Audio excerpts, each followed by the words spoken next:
روایات میں یہ بات داخل ہے، تاریخی روایات سے ثابت ہوتی ہے کہ حضرت حسین رضی اللہ تعالیٰ عنہ اگرچہ اس وقت یزید کی خلافت کو تسلیم نہیں کرتے تھے،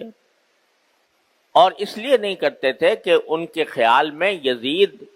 اس لائق نہیں تھا کہ وہ اسلامی امت کا سربراہ بنے،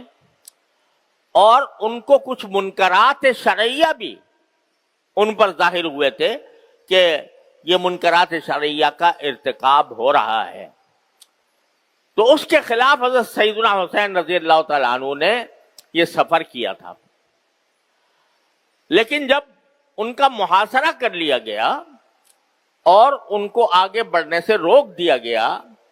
تو اس وقت حضرت سیدنا حسین رضی اللہ تعالیٰ عنہ نے فرمایا تھا کہ میں جنگ کرنے کے لیے نہیں آیا، میں ایک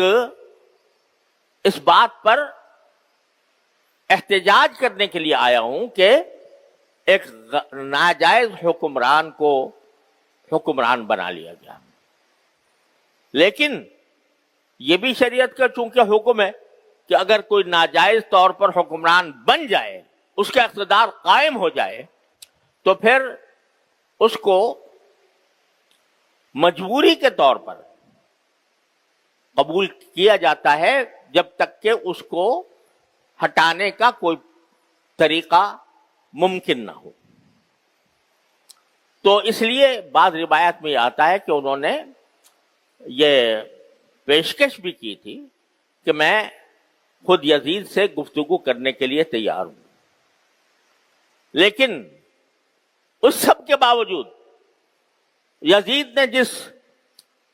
کو گورنر بنایا ہوا تھا عبید اللہ بن زیاد، وہ حضرت حسین رضی اللہ تعالیٰ عنہ سے بات چیت پر آمادہ نہیں تھا، اور اس نے جنگ ٹھان لی، اور ان اہل بیت کے اس قافلے پر اس نے حملہ کیا۔ نہ صرف حملہ کیا، دریائے فرات جو قریب بہتا تھا، دریائے فرات کا پانی ساری دنیا کو سیراب کرتا تھا، اس کا راستہ بند کر دیا تاکہ ان کو پانی نہ ملے۔ تو یہ ساری ظالمانہ حرکتیں عبید اللہ بن زیاد نے کی، اور پھر یزید نے اس کے اوپر اس کے خلاف کوئی کارروائی بھی نہیں کی۔ اس لیے حضرت حسین رضی اللہ تعالیٰ عنہ کی شہادت مظلومانہ شہادت تھی، ان کے خلاف جو کارروائی تھی وہ ظالمانہ کارروائی تھی، اور اس ظالمانہ کارروائی کی وجہ سے حضرت حسین رضی اللہ تعالیٰ عنہ کی شہادت کا وہ المناک سانحہ پیش آیا جس پر جتنا غم کا اظہار کیا جائے کم ہے۔ یہ حضرت حسین تو لیکن حضرت حسین کی شہادت ان کی منقبت ہے، ان کی فضیلت ہے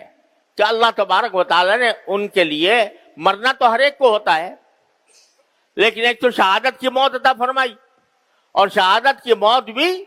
محرم کے عاشورہ میں 10ویں تاریخ کو مقرر فرمائی۔ تو یہ فضیلت ہے حضرت سیدنا حسین رضی اللہ تعالیٰ عنہ۔ لیکن ایک بات اور عرض کر دوں، تاریخ میں یہ مذکور ہے کہ چونکہ حضرت حسین رضی اللہ تعالیٰ عنہ کو کچھ اندازہ ہو گیا تھا کہ یہ لوگ مجھے چھوڑیں گے نہیں، تو اس وقت شہادت سے 1-2 روز پہلے انہوں نے خطبہ دیا، اور اس خطبے میں لوگوں کو جو وصیتیں کی، ان میں ایک وصیت یہ بھی ہے کہ میں اگر شہید ہو گیا تو میرے شہادت کے اوپر تم ماتم نہ کرنا، تم نوحہ نہ کرنا، تم میری شہادت کے اوپر، میرے دنیا سے جانے کے اوپر وہ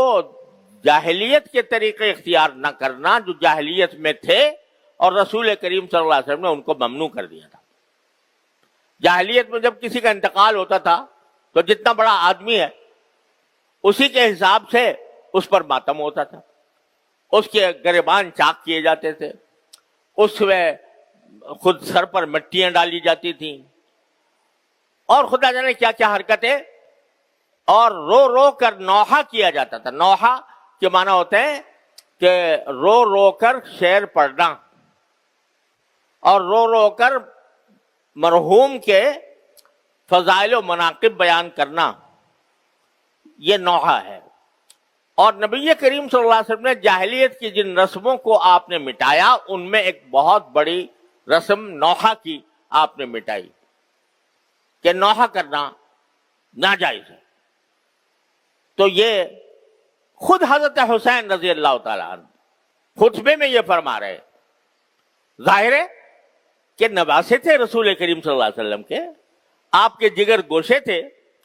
آپ کی تعلیمات سے کیسے ذرہ برابر وہ انحراف فرما سکتے تھے؟ تو انہوں نے یہ خطبے کے اندر خود یہ وصیتیں فرمائیں. افسوس ہے کہ ان کی ساری وصیتوں کو پس پش ڈال کر ایسی رسمیں ایجاد کر لی گئیں کہ جس کے نتیجے میں خود نہ صرف رسول کریم صلی اللہ علیہ وسلم کے ارشادات کی نفی ہوتی ہے, خود حضرت حسین رضی اللہ تعالیٰ عنہ کی وصیت کی نفی ہوتی ہے. اور ایک پورا ایک طوفان برپا ہو جاتا ہے نوحوں کا اور ماتموں کا.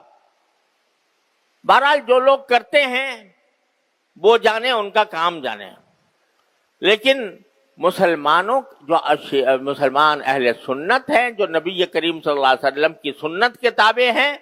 جو حضرت حسین رضی اللہ تعالیٰ عنہ کی وصیتوں کے تابع ہیں,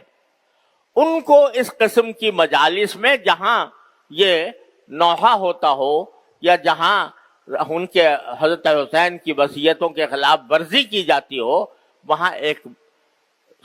متبع سنت مسلمان کا کوئی گزر نہیں ہونا چاہیے, وہاں اس کی شرکت نہ ہونی چاہیے. کیونکہ رسول کریم صلی اللہ علیہ وسلم کا ارشاد ہے کہ جو شخص کسی ایک مجلس میں بیٹھتا ہے, کسی بڑی مجلس میں بیٹھتا ہے, چاہے بیٹھا ہی ہو, دیکھنے کے لیے بیٹھا ہو, تو اس کا شمار اسی مجلس کے لوگوں میں ہوگا. لہذا جو کر رہے ہیں وہ اپنے اعمال کے خود جواب دہ ہیں, اور ہمیں ان سے تعرض اس لیے نہیں کرنا کہ ہمیں اس کا حکم نہیں دیا گیا.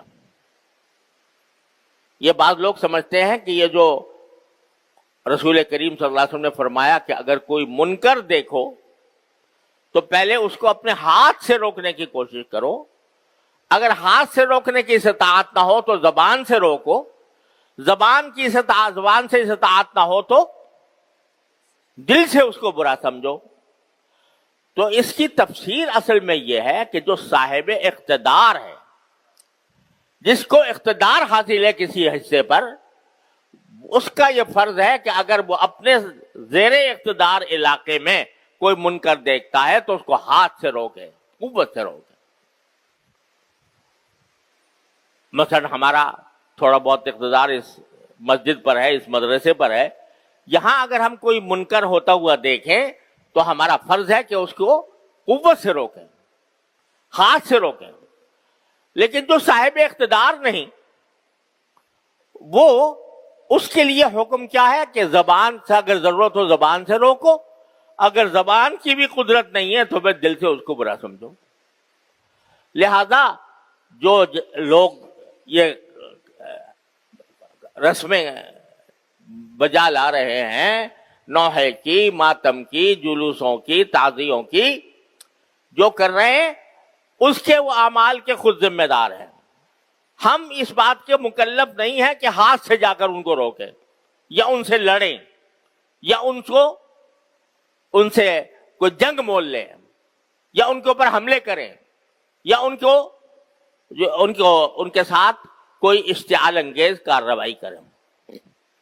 ہمارا کام یہ ہے کہ اس کو برا سمجھیں, غلط سمجھیں, لیکن پرامن رہیں. تو اس طرح یہ ایک اعتدال کا راستہ ہے جو شریعت نے ہمیں بتایا ہے, اسی اعتدال کے راستے پر قائم رہنے کی ضرورت ہے. اللہ تبارک و تعالیٰ اپنے فضل و کرم سے, اپنی رحمت سے ہمیں عاشورہ کی فضیلت کا حقدار بھی بنائے اور اس کی تقدس اور اس کی برکات سے ہماری زندگیوں کو روشن فرمائے. وآخر دعوانا الحمدللہ.